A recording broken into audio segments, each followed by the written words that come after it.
If you are new to my channel, do subscribe it and make sure to hit the bell icon so that you would not miss any of my upcoming videos. Hello dear students, welcome to the second part of atomic structure. इस video में हम लोग पढ़ने वाले हैं about Rutherford's alpha scattering experiment. तो बच्चों, ये जो रदरफोर्ड्स अल्फा स्कैटरिंग एक्सपेरिमेंट है, it was done by Ernest Rutherford, जिसको ना लॉर्ड रदरफोर्ड भी बोलते हैं। बहुत सारे बुक में नाम दिया है लॉर्ड रदरफोर्ड, और ऐसे नाम देखोगे तो अर्नेस्ट रदरफोर्ड है। ठीक है, तो ये जो साइंटिस्ट थे, ही वॉज फ्रॉम न्यूजीलैंड। वो क्या किए थे ना, एक्चुअली ये एक्सपेरिमेंट किए थे in order to find out the arrangement of electrons and protons in an atom. Atom के अंदर में इलेक्ट्रॉन्स एंड प्रोटॉन्स किस टाइप से अरेंज्ड है, वो जानने के लिए वो ये एक्सपेरिमेंट कर रहे थे। क्योंकि आप लोगों को पता है, उस समय सारे साइंटिस्ट लोग लगे हुए थे एटम का स्ट्रक्चर जानने के लिए। सबको ये जानना था कि इलेक्ट्रॉन्स एंड प्रोटॉन्स एटम के अंदर में कैसे अरेंज है। तो जे थॉमसन उससे पहले बनाए, तो उनका रिजेक्ट कर दिया गया, उनका कोई सही तरीके से नहीं बना था मॉडल एटम का। तो फिर उसके बाद रदरफोर्ड जो थे, वो अपना कुछ कुछ एक्सपेरिमेंट किए। और वो क्यों एक्सपेरिमेंट कर रहे थे? In order to know the arrangement of electrons and protons in an atom. ठीक है, तो वो ये एक्सपेरिमेंट पे ना गोल्ड का फॉयल यूज़ किए थे, एकदम पतला, जितना हो सकता है पतला उतना पतला वो एक फॉयल, या फिर बोल सकते हो एकदम थीन गोल्ड फॉयल वो यूज़ किए, जिसका यहाँ पर थिकनेस दिया है बच्चों 0.0004 सेंटीमीटर। मतलब ये कितना पतला होगा, सोचो। ठीक है, वो क्या किए, एक तो सोना का एकदम पतला सा परत या फिर थीन फॉइल ऑफ गोल्ड वो यूज़ किए। और वो ना उस फॉइल में, जैसे कि यहाँ पर डायग्राम ही दिखा देती हूँ, जैसे कि ये सोच लो सोना का फॉइल है। ठीक है, उस फॉइल में वो क्या किए ना, एकदम फास्ट मूविंग अल्फा पार्टिकल्स को, अल्फा रेज को स्ट्राइक करवाए। अल्फा रेज क्या होता है ना, एक इस टाइप का रेज होता है जो कि ना रेडियो एक्टिव सब्सटेंस से रिलीज होता है। आप लोग सुने होंगे ना, रेडिएशन का नाम सुने होंगे, या फिर बॉम्ब, या फिर जो रेडियो एक्टिव सब्सटेंस होते हैं वो लोग से ना, जैसे कि यूरेनियम, ये रेडियो एक्टिव सब्सटेंस से बॉम्ब बनाने के काम आता है वो। तो उससे ना अलग अलग टाइप के रेज निकलते हैं, जो कि हम लोगों के लिए बिल्कुल अच्छा रहता नहीं है। तो उसमें से जो एक रे होता है उसका नाम होता है अल्फ़ा रे। ये अल्फ़ा रे हम लोगों के लिए अच्छा नहीं होता बच्चों, ये रेडियो एक्टिव रे है, मतलब ये रेडियो एक्टिव इन नेचर है। ठीक है, तो एक ऐसा रे है जिसको क्या किए थे, एक रेडियो एक्टिव सब्सटेंस से रिलीज़ कर रहा है। और यहाँ पर मैं लेड लिखी हूँ, तो लेड ये डब्बा का नाम है। उस डब्बे के अंदर में यूरेनियम या फिर कोई भी अलग रेडियो एक्टिव सब्सटेंस रखे हैं, लेड उसका कवर है। ठीक है, तो वहाँ से क्या हुआ ना, अल्फ़ा रे को, एकदम फास्ट मूविंग अल्फ़ा रे को मतलब डायरेक्टेड किया गया टूवर्ड्स द गोल्ड फॉइल। मतलब वो पूरा सेटिंग रहता है, अल्फ़ा रे एकदम स्पीड से आ रहा है और वो गोल्ड फॉइल में मतलब क्या कर रहा है, वो स्ट्राइक कर रहा है गोल्ड फॉइल को। अब एक तो चीज़ यहाँ पर बहुत इंपॉर्टेंट सा, कि वो गोल्ड फॉइल को क्यों लिए, वो गोल्ड ही को क्यों यूज़ किए, वो कोई और दूसरा मेटल को क्यों यूज़ की नहीं किए। मतलब वो सोना का ही वो पतला सा थीन शीट वो उनको क्यों चाहिए था, कोई दूसरा मेटल जैसे लोहा ले सकते थे, सिल्वर ले सकते थे, पर वो नहीं लिए। तो यहाँ पर मेनली वो इसलिए नहीं लिए क्योंकि उनको ना सबसे थिनेस्ट, मतलब जितना थिनेस्ट हो सके उनको वैसा मटेरियल चाहिए था, वैसा फॉइल चाहिए था। और जो कि पॉसिबल है सिर्फ गोल्ड में, क्योंकि गोल्ड जो होता है वो मोस्ट मेलेबल मेटल है। मतलब मेलेबल का मतलब आपको पता है, उसको पीट पीट के एकदम शीट में कन्वर्ट कर देने का। तो गोल्ड सबसे मोस्ट मेलेबल है, मतलब दुनिया में सबसे पतला थीन फॉइल अगर आपको बनाना है, थीन शीट बनाना है, तो वो गोल्ड से ही पॉसिबल हो सकता है। वो इसीलिए क्या किए थे ना, गोल्ड को लिए थे बच्चों। ठीक है, तो वो एक्सपेरिमेंट कर क्यों रहे थे, to know the arrangement of electrons and protons in an atom. ठीक है, लेकिन जब वो एक्सपेरिमेंट किए ना, तो करते करते उनको न्यूक्लियस मिल गया। क्या मिल गया? न्यूक्लियस। तो एग्ज़ाम में ना, मैं देखो यहाँ पर ये चीज़ मेंशन नहीं की हूँ, एग्ज़ाम में पूछता है डिस्कवरी ऑफ न्यूक्लियस कौन किया था। तो न्यूक्लियस का डिस्कवरी कौन किया था? रदरफोर्ड, अर्नेस्ट रदरफोर्ड या फिर लॉर्ड रदरफोर्ड हम लोग लिख सकते हैं। ठीक है, अब अल्फ़ा पार्टिकल का तो मैं आप लोगों को मीनिंग बता दी हूँ कि एक टाइप का वो रेडियो एक्टिव इन नेचर होता है, जो कि रेडियो एक्टिव सब्सटेंस से निकलता है। लेकिन उसका प्रॉपर डेफिनेशन होता है बच्चों, जो अल्फ़ा पार्टिकल होता है ना, वो ऐसा दिखता है He2+, मतलब वो हीलियम का आयन है। हीलियम का आयन है वो, उसमें ना डबल चार्ज होता है, डबल पॉजिटिव चार्ज, मतलब 2+ होता है। अल्फ़ा पार्टिकल में ऐसा चार्ज होता है। मतलब आप लोगों को पता है, आप लोग क्लास 7 में पढ़े हो हीलियम। ठीक है, हीलियम जो है वो नोबल गैस है, आपको पता है नोबल गैस है, ना ही वो इलेक्ट्रॉन को लूज़ करता है, ना ही वो इलेक्ट्रॉन को गेन करता है। इसमें टोटल इलेक्ट्रॉन्स होते हैं 2, एटॉमिक नंबर 2 है, मतलब इसमें टोटल इलेक्ट्रॉन्स भी 2 होंगे। ठीक है, अभी अगर मैं ये हीलियम से, अब जैसे अगर मैं इसका ये बनाई, एटॉमिक मॉडल बनाई मैं इसका, आप लोग पढ़े हो ऑलरेडी, इसमें 2 प्रोटॉन और 2 न्यूट्रॉन होता है। और इसके बाहर में 2 इलेक्ट्रॉन्स लोग घूमते रहते हैं, ये आप लोगों को पता है। अगर मैं ये हीलियम से 2 इलेक्ट्रॉन को निकाल दी, मतलब ये बाहर के अगर 2 इलेक्ट्रॉन को मैं निकाल दी किसी भी तरीके से, तो ये क्या रह जाएगा? इसके पास कुछ नहीं रह जाएगा, मतलब इसके पास इलेक्ट्रॉन बचेगा ही नहीं। ठीक है, इसके पास ये 2+ चार्ज हो जाएगा। 2 इलेक्ट्रॉन निकल गया मतलब इसमें 2+ चार्ज आ गया। ये क्लास 7 में पढ़े हो आप लोग, चार्ज कैसे आता है। ठीक है, मतलब बोलने का मतलब ये है कि जो हीलियम एटम होता है उसका हम लोग 2 इलेक्ट्रॉन को निकाल देंगे, तो जो बचा उसको हम लोग बोलेंगे अल्फा पार्टिकल। तो अल्फा पार्टिकल का चार्ज होता है 2+, इसमें 2 प्रोटॉन होते हैं और 2 न्यूट्रॉन होते हैं। और ये कैसे बनता है? जब हम लोग हीलियम से 2 इलेक्ट्रॉन को निकाल देते हैं। इसको याद रखना, बुक में दिया है, 9th में भी एकदम ऐसे ही है। अल्फा पार्टिकल एक डबली चार्ज हीलियम आयन है जिसमें 2 प्रोटॉन एंड 2 न्यूट्रॉन होता है। और ये कैसे बनता है? By removing 2 electrons from helium atom. Helium atom से अगर हम लोग 2 इलेक्ट्रॉन्स को बाहर निकाल देंगे तो हम लोग को जो मिला उसको हम लोग बोलते हैं अल्फा पार्टिकल। अल्फा पार्टिकल, कहीं कहीं पर अल्फा रे दिया है, तो रे दिया है मतलब एक रे जा रहा है, उसमें बहुत सारे अल्फा पार्टिकल होंगे, पर रे में तो पार्टिकल्स ही होते हैं। अभी यहाँ पर ये एक्सपेरिमेंट है, वो देखो, जैसे कि यहाँ पर यहाँ रेडियो एक्टिव सब्सटेंस है। सपोज इसके अंदर में अगर मैं यहाँ पर लिख दी रेडियो एक्टिव सब्सटेंस,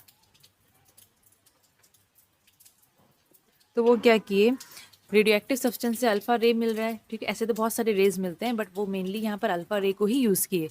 तो अल्फा रे को वो डायरेक्ट किए towards a thin gold foil, पतला सा गोल्ड फॉइल की तरफ। तो पतला सा गोल्ड फॉइल की तरफ एकदम स्पीड से अल्फा रे गया और जाके गोल्ड फॉइल को स्ट्राइक किया।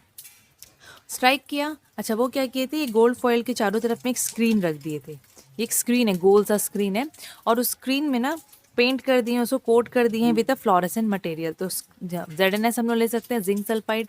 उसमें क्या होता है ना, फ्लोरेसेंट मटेरियल आपको पता है, अगर कोई पार्टिकल जाके स्ट्राइक करता है तो वो लोग वहाँ इल्यूमिनेशन प्रोड्यूस करते हैं, शाइन होता है। ठीक है, तो वो क्या किए थे कि गोल्ड फॉइल के चारों तरफ में एक स्क्रीन लगा दिए थे, कवर कर दिए थे, and that screen was coated with a fluorescent material. अगर एग्जाम में एग्जाम्पल पूछता है फ्लोरेसेंट मटेरियल का, तो वहाँ पर हम लोग को लिखना है जिंक सल्फाइड। ठीक है, तो वो क्या ऑब्जर्व किए, वो ऑब्जर्व किए कि जब ये पार्टिकल, मतलब जब ये स्ट्राइक कर रहा है गोल्ड फॉइल से, तो वो जो फॉइल, जो स्क्रीन हम पीछे लगाए हैं गोल्ड फॉइल के, वहाँ पर ना इल्यूमिनेशन हो रहा है अलग अलग जगह में। जैसे कि ये वाला रे, ये रे यहाँ से यहाँ गया, कैसे गया हमें बताएंगे। तो मतलब यहाँ स्ट्राइक किया। अब आपको पता है कोई भी पार्टिकल अगर फ्लोरेसेंट मटेरियल को स्ट्राइक करता है तो इल्यूमिनेशन होता है। तो यहाँ चमक रहा है, यहाँ चमक रहा है, यहाँ चमक रहा है, यहाँ चमक रहा है। तो इसका मतलब क्या है, ये पार्टिकल जो है अल्फा रे जो है वो पक्का इसको क्रॉस करके आगे आगे निकल गया है। और हम लोग को कैसे पता चला कि वो इसको क्रॉस कर दिया है? हम लोग पीछे में स्क्रीन लगा रखे थे which was coated with zinc sulphide, वो चमकने लग गया, तो हम लोग को पता चला कि हाँ अल्फा रे पक्का इसको क्रॉस करके पीछे जा रहा है, तभी जाके वो उसमें स्ट्राइक कर रहा है।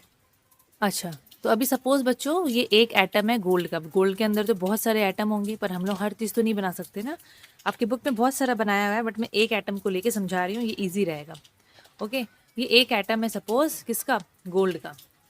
अच्छा, अब यहाँ पर वो क्या क्या एक्सपेरिमेंट हुआ, जैसे कि अब मैं एक नया सा डायग्राम से बता रही हूँ। ये एक एटम है गोल्ड का। हम लोगों को नहीं पता कि एक्चुअल में क्या होता है, मतलब एटम किस टाइप से दिखता है, अभी तक नहीं पता, अभी तक न्यूक्लियस के बारे में पता ही नहीं है। ठीक है, सपोज मैं ऐसे बना रही हूँ, ये एक एटम हो गया हुआ। अभी जब अल्फ़ा पार्टिकल्स लोग अल्फ़ा रे जा रहे थे, वो बहुत सारे अल्फ़ा रे जाएंगे डेफिनेटली, पीछे में स्क्रीन भी है। जब अल्फ़ा रे जा रहे थे और पीछे में क्या किए थे ना, वैसे स्क्रीन लगा दिए थे, वही जिंक सल्फाइड से कोट करके, तो चमक रहा था, तो पता चल रहा था कि हाँ वो पास कर रहे हैं। तो जब बहुत सारे अल्फ़ा रे को वो पास करवाए, बहुत सारे गए, बहुत सारे गए। ओके, तो वो देखे कि most of the alpha rays, मतलब जितने भी जा रहे हैं most of the alpha rays लोग ना अपना रास्ता मतलब सीधा निकल गए। वो देखिए most of the alpha rays जब वो पास करवा रहे थे तो वो सीधा का सीधा निकल गए विदाउट एनी डिफ्लेक्शन। वही चीज़ ऑब्जर्व किए कि जब अल्फ़ा रे को वो गोल्ड फॉइल की तरफ लेके जा रहे थे तो बहुत सारे अल्फ़ा रे सीधा का सीधा ही निकल गए। कुछ अल्फ़ा रे थे जो कि थोड़ा सा एंगल बनाए, मतलब जब वो जा रहे थे तो वो ना थोड़ा सा एंगल बना के निकले, ऐसे थोड़ा सा एंगल बना के निकले, मतलब वो जब थोड़ा बीच की तरफ से, मतलब ये जो नीचे नीचे वाले अल्फ़ा रे जा रहे हैं वो लोग ना सीधा नहीं गए, वो लोग थोड़ा ऐसे निकल गए, थोड़ा टेढ़ा होके निकल गए। फिर वो देखिए और कुछ जो अल्फ़ा रे हैं वो लोग बहुत ज़्यादा एंगल बना के निकल गए, मतलब इस टाइप से निकल गए। मतलब वो लोग ऐसे जा रहे थे तो वो लोग ऐसे वापस टेढ़ा मेढ़ा मुड़ के बड़ा एंगल बना के दूसरा रास्ता ले लिए। और एक अल्फा रे जो बीचों बीच से जा रहा था, वो तो गया और टकरा के वापस आ गया, मतलब वो गया और वापस आ गया ऐसा। तो वो ना ये सब चीज़ें पहले एक्सपेरिमेंट किए, ऑब्जर्व किए कि अरे ये सब क्या हो रहा है, कि मोस्ट ऑफ द पार्टिकल्स, बहुत सारे पार्टिकल्स जो हैं वो लोग सीधे का सीधे निकल गए, कुछ पार्टिकल थोड़ा सा एंगल बना के निकले, कुछ पार्टिकल ज़्यादा एंगल बना के निकले, और एक ठो तो क्या हो गया, पूरा टकरा के वापस आ गया, जा ही नहीं पाया। तो वो इससे कंक्लूड किए कि अच्छा पक्का यहाँ बीच में कोई चीज़ है, यहाँ बीच में कोई भारी सा चीज़ है। कैसा चीज़ है? भारी सा चीज़ है। अब देखो, अब ये जो अल्फ़ा पार्टिकल है, इनका चार्ज क्या है? प्लस, 2 प्लस मतलब पॉजिटिव, पॉजिटिव का बात कर रही हूँ। अल्फ़ा पार्टिकल्स में क्या चार्ज होता है? Positive charge. ये पॉजिटिव चार्ज वाले पार्टिकल आप लोग देखो, जब यहाँ से जा रहे थे तो थोड़ा एंगल बना के चले गए। आप लोग पढ़े हो ना, पॉजिटिव पॉजिटिव रिपेल होते हैं, लाइक चार्ज लोग एक दूसरे से दूर भागते हैं। अब ये वाला अल्फ़ा पार्टिकल जब यहाँ से जा रहा था, तो ये ना थोड़ा दूर मतलब दूरी बना के गया, तो बीच वाले में पक्का ऐसा कुछ होगा, तभी तो उससे रिपेल होके गया, तो पक्का इसमें पॉजिटिव चार्ज होगा डेफिनेटली। फिर वो देखा और जो कुछ रेज़ हैं वो लोग तो और ज़्यादा एंगल बना के रिपेल होके जा रहे हैं, मतलब ये पक्का पॉजिटिव ही होगा, तभी तो रिपेल होके जा रहे हैं ना। और एक ठो तो रे गया और टकरा के वापस आ गया, मतलब पक्का ये बीच वाला चीज़ जो है वो बहुत हैवी भी होगा, बहुत ज़्यादा हैवी भी होगा, तभी तो जाके टकरा के वापस आ गया, हिल नहीं पाया, है ना, आगे बढ़ नहीं पाया। तो मतलब ये सब वो एक्सपेरिमेंट किए और बाद में वो कंक्लूड किए कि पक्का बीच में ऐसा कोई चीज़ है, भारी सा, छोटा सा और भारी सा, क्योंकि बहुत सारा जगह तो खाली पड़ा है। देखो वो ना बोले एटम के अंदर में बहुत सारा जगह खाली है, तभी तो रेज लोग सीधा सीधा निकल जा रहे थे, खाली है तभी तो निकलेंगे ना, ठीक है ना। और फिर बीच में कुछ ऐसा हैवी सा पार्टिकल है और पॉजिटिवली चार्ज पार्टिकल है, तभी अल्फ़ा रे लोग डिफ्लेक्शन करके एंगल बना के निकल रहे थे। तो इस ऐसे ऐसे एक्सपेरिमेंट करते करते वो ये चीज़ में कंक्लूड किए कि बीच वाला जो है उसमें पॉजिटिव चार्ज है और वो भारी सा है, और उसका नाम पड़ गया न्यूक्लियस। तो एक बार हम लोग यहाँ क्या लिखे हैं हम लोग वो देख लेते हैं। जैसे यहाँ पर देखो, बहुत सारे रे जो सीधा निकल गए वो अनडिफ्लेक्टेड हो गए, मतलब डिफ्लेक्ट ही नहीं हुए, इधर उधर मुड़े ही नहीं, ठीक है। कुछ रे जो थे वो स्मॉल एंगल बना के निकले, देखो कुछ रे जो थे वो स्मॉल एंगल बना के निकले, कुछ थे जो हैवी एंगल मतलब हाई डिफ्लेक्शन हुआ उनमें, और एक जो ऐसा था जो टकरा के वापस आ गया। तो इसका ऑब्जर्वेशन को हम लोग यहाँ पॉइंट वाइज पढ़ लेते हैं। तो वो क्या ऑब्जर्व किए? वो ऑब्जर्व किए कि most of the alpha particles pass straight through the foil. Foil से, फॉइल मतलब वही एटम जो है, उससे most of the alpha particles straight निकल गए, स्ट्रेट निकल गए सीधा। तो वो क्या शो करता है बच्चों? सीधा निकल गए मतलब पक्का एटम के अंदर बहुत खाली जगह है, और है भी। Sum of the alpha particles were slightly deflected from their straight path. कुछ अल्फा पार्टिकल्स थे जो कि हल्का सा डिफ्लेक्ट हुए, जैसे कि ये लोग, ये गया जा रहा था, हल्का सा डिफ्लेक्ट हुआ, तो ये चीज़ भी वो ऑब्जर्व किए। फिर वो ऑब्जर्व किए कि कुछ ऐसा था कि जो बहुत ज़्यादा एंगल बनाया, कुछ ऐसे थे जो बहुत ज़्यादा एंगल बना के गए, और एक ठो तो ऐसा था जो टकरा के वापस आ गया उसी रास्ते से, यहाँ लिखा है बाउंस्ड बैक। तो इससे वो क्या कंक्लूड किए? तो वो कंक्लूड किए कि अगर बहुत सारे पार्टिकल लोग सीधा निकल जा रहे हैं, मतलब ऐसे जा रहे थे तो वो लोग ऐसे ही निकल गए, ऐसे ऐसे नहीं हुए, बहुत सारे सीधा सीधा निकल गए, दैट मीन्स एटम के अंदर बहुत खाली जगह है, तभी तो सब एकदम सीधा निकल गए। दूसरा, some of the alpha particles were deflected from their path at different angles, which shows that atom has a tiny but heavy positively charged core that repels positively charged alpha particle। यहाँ पर बोल रहा है कि कुछ alpha particles जो थे, अगर डायग्राम को हम लोग देखेंगे, वो लोग कुछ अल्फा पार्टिकल, मतलब ये हल्का सा डिफ्लेक्शन वाले और ये हाई जो लार्ज डिफ्लेक्शन किए, मतलब ये लोग और इनका बात हो रहा है। कुछ अल्फा पार्टिकल्स लोग क्या किए ना, थोड़ा थोड़ा डिफ्लेक्शन बना के निकले हैं, मतलब सीधा नहीं निकले, वो लोग थोड़ा सा मुड़ के डिफ्लेक्शन बना के निकले हैं, डेविएट हो गए। तो ये शो करता है कि पक्का एटम के अंदर में कुछ छोटा सा और हैवी सा पार्टिकल है बीच में, ठीक है, बिकॉज इधर वाले तो सीधा निकल गए, इधर में ही दिक्कत आ रहा था। तो ये कंक्लूड हुआ कि एटम के अंदर में बीच में कुछ छोटा सा और हैवी पार्टिकल है, और जिसके पास पॉजिटिव चार्ज है, तभी तो वो अल्फा पार्टिकल जिसमें पॉजिटिव चार्ज उसको दूर भगा दे रहा है, उसको रिपेल कर दे रहा है, ठीक है। और ये भी कंक्लूड किया गया कि जो मास होता है एटम का वो वहीं पर है, कोर में ही है, कि ये बोले ना हैवी बहुत है, क्योंकि ये पार्टिकल आके टकरा के वापस चला गया। और बीच में जो कोर है, जिसको वो न्यूक्लियस बोले, वो बोले कि पूरा वजन किसका, एटम का, वहीं पर कंसंट्रेटेड है, क्योंकि यहाँ से तो आराम से निकल गया। और हम लोग ये भी पढ़ चुके थे कि जो इलेक्ट्रॉन होता है उसका कोई ऐसे मतलब भारी भरकम वो नहीं होता, वो नियरली मासलेस होता है, मतलब बहुत ही कम उसका वजन होता है। और यहाँ पर जो डिफ्लेक्शन हो रहा है वो किसकी वजह से हो रहा है, ये बीच वाले पार्टिकल की वजह से हो रहा है। तो ये कंक्लूड किया गया कि पक्का प्रोटॉन जो है वो यहाँ पर बीच में रहता होगा, क्योंकि तब तक पता था ना कि प्रोटॉन ही पॉजिटिवली चार्ज पार्टिकल है। और वो लोग बोले कि वो जिस जगह में रहता है ना उसको वो लोग न्यूक्लियस बोल दिए, कि प्रोटॉन बीच में रहता है, न्यूक्लियस के अंदर में पॉजिटिवली चार्ज पार्टिकल है, प्रोटॉन यहाँ बीच में रहता है। तो बात तो यही हो गया कि पूरा जो वजन है एटम का that is concentrated at the centre, जिसको हम लोग बोलते हैं न्यूक्लियस। क्योंकि इलेक्ट्रॉन का तो वजन नहीं है तो इलेक्ट्रॉन का यहाँ बात ही नहीं आएगा। तो ये सब चीज़ें कंक्लूड किया गया कि जो मास है एटम का वो बीच में ही, मतलब न्यूक्लियस में ही वो कंसंट्रेटेड है। तो रदरफोर्ड जो है उनको क्रेडिट जाता है टू डिस्कवर न्यूक्लियस। और ये चीज़ हमको पता होना चाहिए कि न्यूक्लियस जो होता है वो डेंसेस्ट पार्ट होता है एटम का, एटम का सबसे भारी पार्ट होता है बीच वाला हिस्सा, दैट इज़ न्यूक्लियस। फिर और भी कुछ कुछ चीज़ें कंक्लूड किया गया जो आपकी बुक में मेंशन नहीं है, तो मैं यहाँ लिख दी हूँ। लेकिन अगर हम लोग बात करेंगे एटम का, जैसे कि यहाँ पर देखो आप लोग, वो ये तो बोल दिए थे कि बीच में क्या है, बेसिकली बीच में है अपना न्यूक्लियस, और न्यूक्लियस के अंदर रहता है positively charge particle that is proton. फिर वो साइज़ कंपेयर किए, मतलब बहुत सारे अलग अलग तरीके से वो किए थे बच्चों, और अलग अलग कंक्लूजन उनका आया। वो ये भी बोल दिए थे कि न्यूक्लियस का साइज़ काफ़ी छोटा है, जैसे कि एटम, ये तो पूरा एटम है, तो एटम के कंपैरिजन न्यूक्लियस का साइज़ काफ़ी छोटा है क्योंकि पूरा बीच में है वो। तो ये चीज़ भी वो बोल दिए थे। और ये भी वो बताया कि इलेक्ट्रॉन्स जो है वो न्यूक्लियस के चारों तरफ घूमता है, मतलब ये न्यूक्लियस के चारों तरफ में इलेक्ट्रॉन्स गोल गोल शैल में घूमता है, और वो शैल एक दूसरे से बहुत दूर दूर है। ठीक है, न्यूक्लियस से भी दूर रहता है इलेक्ट्रॉन, और वो शैल जो रहता है ना वो भी बहुत दूर दूर होते हैं एक दूसरे से। तो मतलब वो इतना सारा चीज़ वो यहाँ पर प्रेडिक्ट किए थे। फिर बात आता है एटम का मॉडल का। तो जब वो बोले अपना एक्सपेरिमेंट करने के बाद कि अरे अब तो मुझे पता चल गया है कि इलेक्ट्रॉन बाहर घूमता है और प्रोटॉन बीच में रहता है, तो मैं क्यों नहीं अपना एटॉमिक मॉडल दूँ, मैं भी तो एटॉमिक मॉडल बताऊंगा ना, जैसे जे थॉमसन बताया था।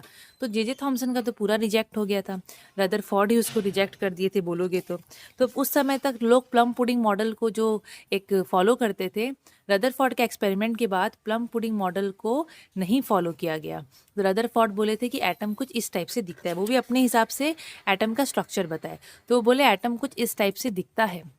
तो रदरफोर्ड जो एटम का मॉडल बताए, जो स्ट्रक्चर बताए, उसको प्लानिटरी मॉडल ऑफ एटम भी बोलते हैं। ठीक है, ऐसा क्यों बोलते हैं मैं बता रही हूँ। अब अकॉर्डिंग टू रदरफोर्ड का क्या स्ट्रक्चर था, देखो रदरफोर्ड के हिसाब से एटम में न्यूक्लियस सबसे बीच में रहता है, रदरफोर्ड के हिसाब से, क्योंकि वो खोजे, वो एक्सपेरिमेंट किए, तो उनको जो जो चीज़ें समझ में आया वो बोले उस टाइप से एटम का स्ट्रक्चर मैं बता देता हूँ।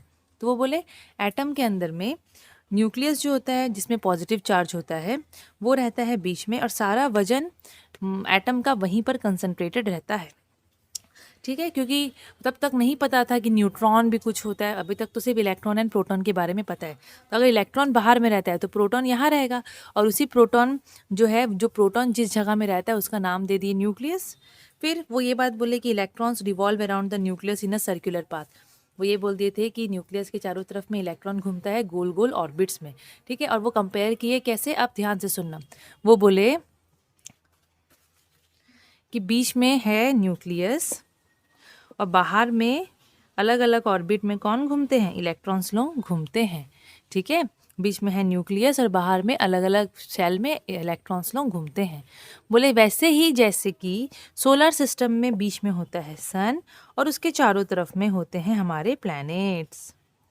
वो इसको सोलर सिस्टम से कंपेयर किए, इसीलिए इस मॉडल को प्लानिटरी मॉडल ऑफ एटम बोलते हैं। अब आया समझ में। वो अपना जो स्ट्रक्चर दिए थे एटम का, उसको वो कंपेयर किए प्लानिटरी सोलर सिस्टम से, सोलर सिस्टम से कंपेयर किए। वो बोले जैसे न्यूक्लियस बीच में है ना, वैसे ही सन बीच में रहता है, और प्लैनेट्स जैसे गोल गोल घूमते हैं ना सूरज के, वैसे ही न्यूक्लियस के चारों तरफ में इलेक्ट्रॉन्स घूमते हैं, इसीलिए इसका नाम पड़ गया प्लानिटरी मॉडल ऑफ एटम। फिर वो एक और बात बोले थे कि एटम जो है वो इलेक्ट्रिकली न्यूट्रल होता है, एटम जो होता है वो न्यूट्रल होता है, उसमें ओवरऑल कोई चार्ज नहीं होता।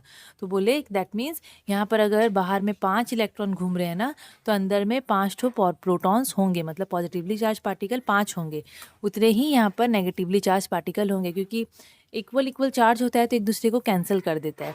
और एटम न्यूट्रल है, और एटम न्यूट्रल है, तो न्यूट्रल यहाँ पर कैसे यहाँ पर शो होगा, दैट मीन्स यहाँ पर एटम के अंदर में total number of electron and total number of proton दोनों सेम रहता है। ये बात कौन बोला? रदरफोर्ड बोला कि एटम के अंदर में जितने इलेक्ट्रॉन्स होंगे उतने प्रोटॉन्स होंगे, तभी जाके एटम न्यूट्रल कहलाएगा। तो ये था कुछ Rutherford's nuclear model of atom के बारे में।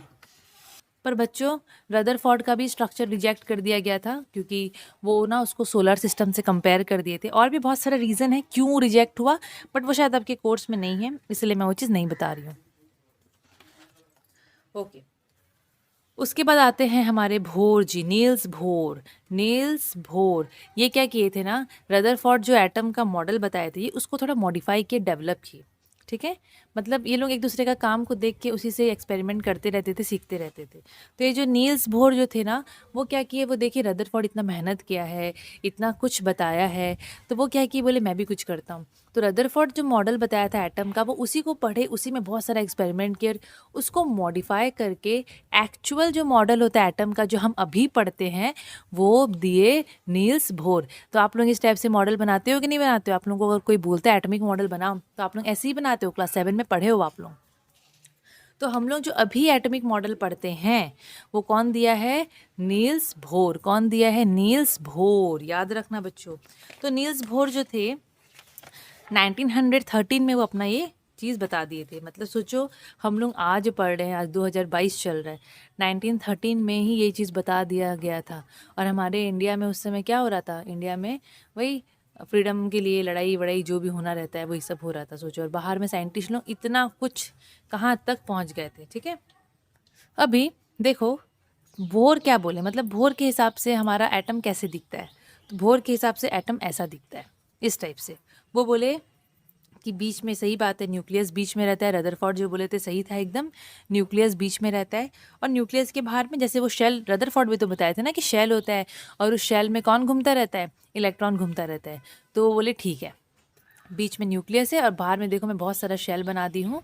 वो बोले कि ये जो शेल है, ऑर्बिट्स है, इसमें कौन घूमता है? इसमें घूमता है कौन? इसमें घूमता है इलेक्ट्रॉन्स। ठीक है, अब वो बोले कि ऐसा नहीं है कि सारे इलेक्ट्रॉन्स एक ही शेल में घूमेंगे, नहीं ऐसा नहीं है कि पूरा भीड़ बन जाएगा एक ही शेल में।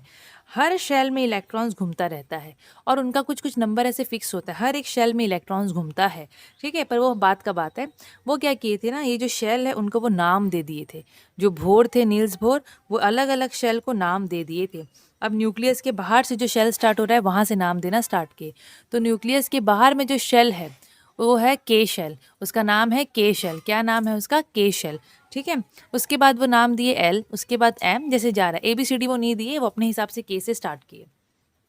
तो न्यूक्लियस के बाहर में जो शेल है वहाँ से नाम देना स्टार्ट किया गया। पहला को दिए के, दूसरे को दिए एल, तीसरा को दिए एम और चौथा को दिए एन। अगर उसके बाद भी होगा तो और आगे चलता जाएगा। और फिर ना नाम के साथ साथ नंबर भी दिए। जैसे कि आप लोग स्कूल में जाते हो, स्कूल में कितने सारे स्टूडेंट हैं, जैसे कि एक क्लास का बात करते हैं, क्लास 8 में। ठीक है, अब इतने सारे स्टूडेंट हैं, सबका नाम और रोल नंबर होता है ना, तो वैसे यहाँ पर बहुत सारा शेल है, सब शेल का नाम और सबका नंबर है, तो इनको भी रोल नंबर दिया गया। तो यहाँ पर रोल नंबर तो नहीं बोलेंगे, यहाँ पर शेल को जो नंबर दिया जा रहा है उसको क्वांटम नंबर बोलेंगे। क्या बोलेंगे? Quantum number.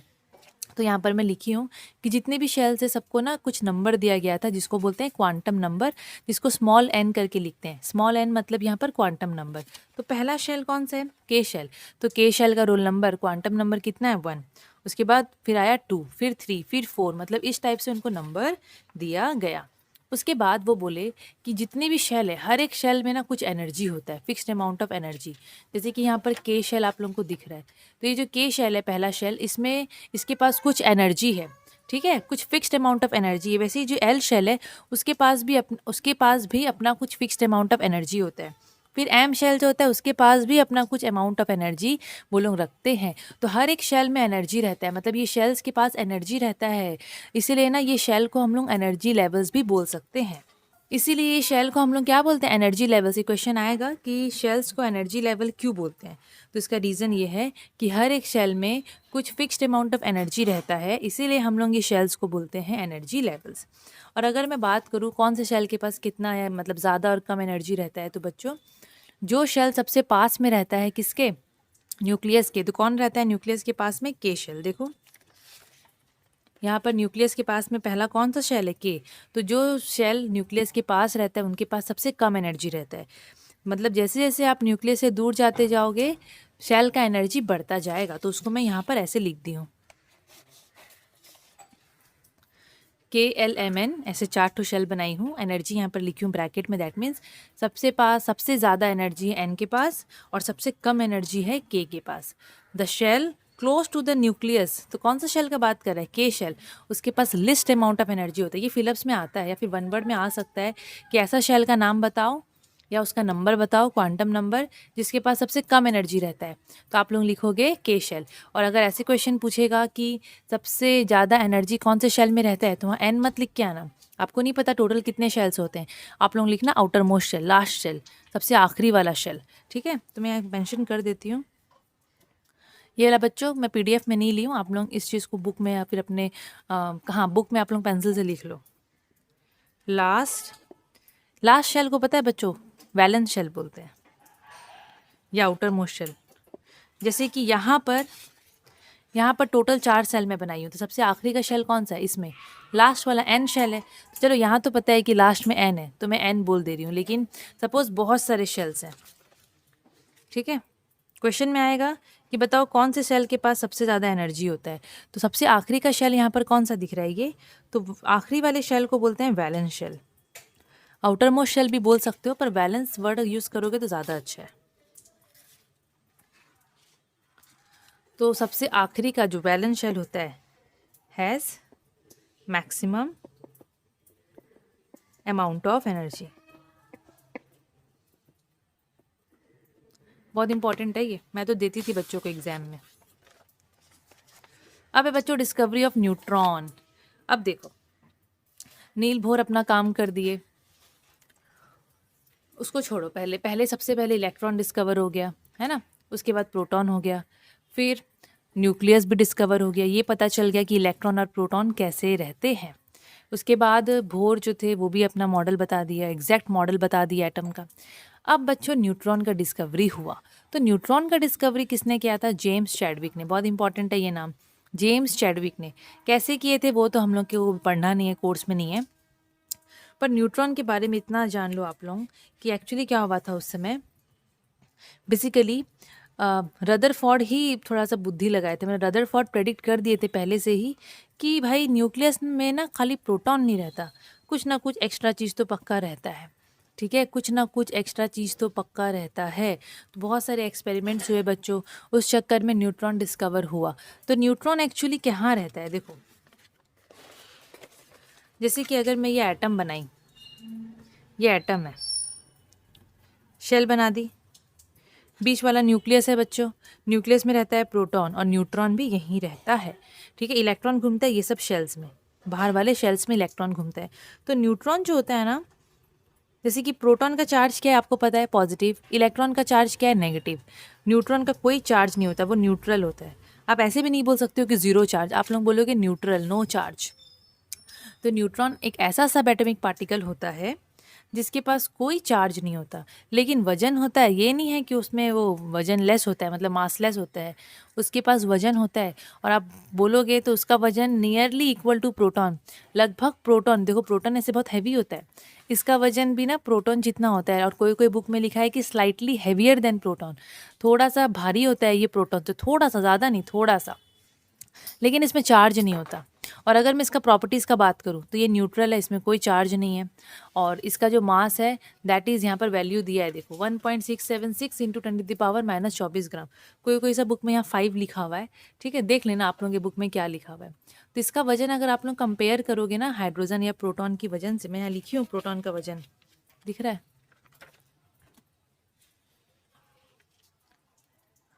यहाँ प्रोटॉन का वजन देखो कहाँ गया, ये रहा। मैं लिखी हूँ 1.672 और न्यूट्रॉन का वजन देखो 1.676। तो नियरली पास पास है और थोड़ा भारी है न्यूट्रॉन, है ना। और अगर अभी हम लोग इलेक्ट्रॉन का डेफिनेशन को देखें, देखो न्यूट्रॉन हो गया, न्यूट्रॉन के बारे में ज़्यादा जानना नहीं है, ठीक है। इलेक्ट्रॉन को अगर आप लोगों को कोई डिफाइन करने बोलता है तो इलेक्ट्रॉन होते हैं negatively charge particles that are found outside the nucleus. Electrons होते हैं नेगेटिवली चार्ज पार्टिकल्स जो कि न्यूक्लियस के बाहर में पाए जाते हैं, ये रहा, ऑर्बिट में पाए जाते हैं यहाँ पर। इनका वजन तो ना के बराबर मासलेस होता है, लेकिन वैल्यू अगर पूछेगा एग्जाम में तो लिखना पड़ेगा, तो है 9.11 इंटू 10⁻⁻31 kg। इनका चार्ज होता है -1.6 इंटू 10⁻⁻19 कूलम, जो कि नॉर्मली -1 भी लिखते हैं, पर आप लोगों को अगर चार्ज पूछेगा तो यही लिखना। अगर प्रोटॉन का बात करें तो प्रोटॉन क्या होते हैं? पॉजिटिवली चार्ज पार्टिकल, जो कि कहाँ पाए जाते हैं? न्यूक्लियस के अंदर। सबका लोकेशन इंपॉर्टेंट है। इलेक्ट्रॉन कहाँ रहता है? Outside the nucleus in the shell. Proton कहाँ पाया जाता है? Inside the nucleus. Mass of the proton याद रखोगे, चार्ज याद रखोगे। न्यूट्रॉन के बारे में अभी हम लोग जस्ट पढ़े हैं। तो अब हम लोग थोड़ा पढ़ते हैं कि बेसिकली एटम के अंदर में क्या रहता है। तो बच्चों, एटम के अंदर में 3 सब एटमिक पार्टिकल रहते हैं, इलेक्ट्रॉन, प्रोटॉन एंड न्यूट्रॉन। आपको पता है इलेक्ट्रॉन क्या होता है, आपको पता है प्रोटॉन क्या होता है, न्यूट्रॉन क्या होता है। इन तीनों को बोलते हैं हम सब एटमिक पार्टिकल्स या फिर फंडामेंटल पार्टिकल्स, ठीक है। तो एटम के अंदर में 3 सब एटमिक पार्टिकल्स, छोटे छोटे पार्टिकल्स पाए जाते हैं, जिनको बोलते हैं electron, proton and what? Neutron. अब आप लोग याद करो, पहले के ज़माने में वो जो फिलोसोफर्स थे, महर्षि कनाड और डेमोक्रिटस और अपने डाल्टन, वो लोग बोले थे कि एटम इनडिविजिबल है, एटम को हम और डिवाइड नहीं कर सकते। और यहाँ पर देखो, एटम डिवाइड होकर 3 पार्ट में हुआ है कि नहीं हुआ है? एटम डिविजिबल है, एटम इनडिविजिबल नहीं है। ये शो करता है कि एटम जो है वो डिविजिबल इन नेचर है, ठीक है। एटम डिविजिबल है, उसके अंदर में इलेक्ट्रॉन, प्रोटॉन्स एंड न्यूट्रॉन्स पाए जाते हैं। इलेक्ट्रॉन का चार्ज होता है नेगेटिव, प्रोटॉन का होता है पॉजिटिव, और इसका न्यूट्रल मतलब नो चार्ज। अच्छा बच्चों, एटम में ना अब 2 हिस्सा होता है। एटम में 2 हिस्सा होता है। अभी आपके बुक में ना टॉपिक दिया है nucleus and extra nuclear region, तो मैं यहाँ पर ऐसे बता रही हूँ। एटम के अंदर में 2 हिस्सा होता है बेसिकली, जैसे कि ये एटम है, ये। तो एटम के अंदर में 2 हिस्सा होता है, एक होता है न्यूक्लियस वाला हिस्सा, और दूसरा होता है न्यूक्लियस को छोड़ के जो शेल बसते हैं वो हिस्सा। सबसे पहले न्यूक्लियस, ये। तो जो न्यूक्लियस होता है बच्चों, आपको पता है न्यूक्लियस के बारे में कि न्यूक्लियस में 2 चीज़ रहते हैं। कौन कौन? Proton and neutron. ध्यान से सुनना, ध्यान से एकदम। न्यूक्लियस के अंदर कौन कौन रहते हैं? Proton and neutron. ये न्यूक्लियस हो गया। प्रोटॉन रहता है और कौन रहता है? न्यूट्रॉन। और न्यूक्लियस का चार्ज क्या होता है? न्यूक्लियस का चार्ज होता है पॉजिटिव। पॉजिटिव चार्ज कहाँ से आया इसके पास? प्रोटॉन की वजह से आया। देखो बच्चों, न्यूक्लियस के अंदर में ये 2 जन रहते हैं, प्रोटॉन एंड न्यूट्रॉन। प्रोटॉन का चार्ज क्या होता है? पॉजिटिव। न्यूट्रॉन का कोई चार्ज नहीं होता। तो ओवरऑल न्यूक्लियस को जो चार्ज मिलता है वो खाली प्रोटॉन की वजह से मिलता है। न्यूट्रॉन का कोई चार्ज नहीं होता। न्यूट्रॉन का कोई रोल ही नहीं है न्यूक्लियस को चार्ज देने में, क्योंकि न्यूट्रॉन का तो कोई चार्ज नहीं है। प्रोटॉन के पास पॉजिटिव चार्ज होता है, वो होता है न्यूक्लियस के अंदर, तो उसकी वजह से न्यूक्लियस को एकदम पॉजिटिव चार्ज मिल जाता है, ठीक है। तो न्यूक्लियस के पास पॉजिटिव चार्ज होता है, और ये पॉजिटिव चार्ज किसकी वजह से होता है? प्रोटॉन की वजह से होता है, ठीक है। तो न्यूक्लियस के अंदर में प्रोटॉन एंड न्यूट्रॉन दोनों पाए जाते हैं, और प्रोटॉन एंड न्यूट्रॉन दोनों को हम लोग मिला के एक नाम देते हैं, जिसको बोलते हैं न्यूक्लियॉन्स। अगर कोई आपको न्यूक्लियॉन्स बोलेगा, दैट मीन्स इट इज़ मतलब protons and neutrons are collectively called nucleon. Nucleon मतलब प्रोटॉन एंड न्यूट्रॉन दोनों को मिला के बोल रहा है। अब अगर बात करेंगे एक्स्ट्रा न्यूक्लियर रीजन का, एक्स्ट्रा न्यूक्लियर रीजन ऑर्बिट्स हैं, जहाँ पर इलेक्ट्रॉन्स लोग गोल गोल घूमते हैं। मतलब न्यूक्लियस के बाहर में जो एरिया है उसको हम लोग बोलते हैं एक्स्ट्रा न्यूक्लियर रीजन। मतलब ऑर्बिट्स होते हैं, और ऑर्बिट्स में कौन घूमता है? ऑर्बिट्स में घूमता है इलेक्ट्रॉन्स। तो बेसिकली एटम का 2 हिस्सा होता है, एक होता है न्यूक्लियस और एक होता है एक्स्ट्रा न्यूक्लियर रीजन। इसमें कोई भी डाउट होगा ना तो आप लोग क्लियर कर सकते हो। बहुत इंपॉर्टेंट चैप्टर है, बहुत ज़्यादा इंपॉर्टेंट है, अभी काम आ रहा है, और ये आगे चल के साइंस लेके पढ़ोगे ना, आगे चल के काम आएगा। तो बेसिक फंडा आपको इसी समय क्लियर करना है।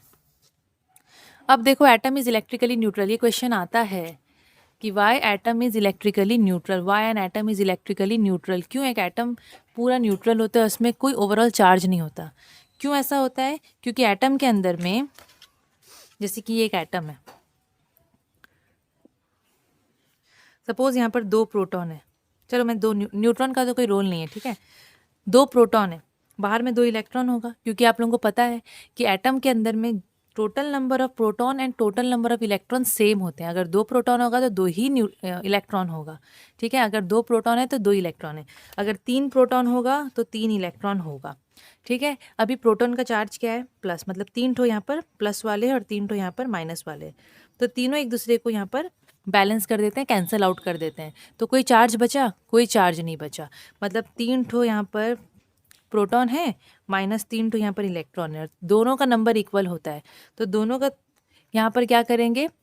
प्लस माइनस एक दूसरे को कैंसिल कर देता है और इसको कोई चार्ज देता नहीं है। तो यहाँ पर हम लोग इसका आंसर लिखते हैं कि as it contains equal number of positively charge particle proton and negatively charge particle electron, and positive और नेगेटिव एक दूसरे को कैंसिल कर देते हैं और एटम को कोई चार्ज देते नहीं है, दैट मीन्स उसको न्यूट्रल बना देते हैं।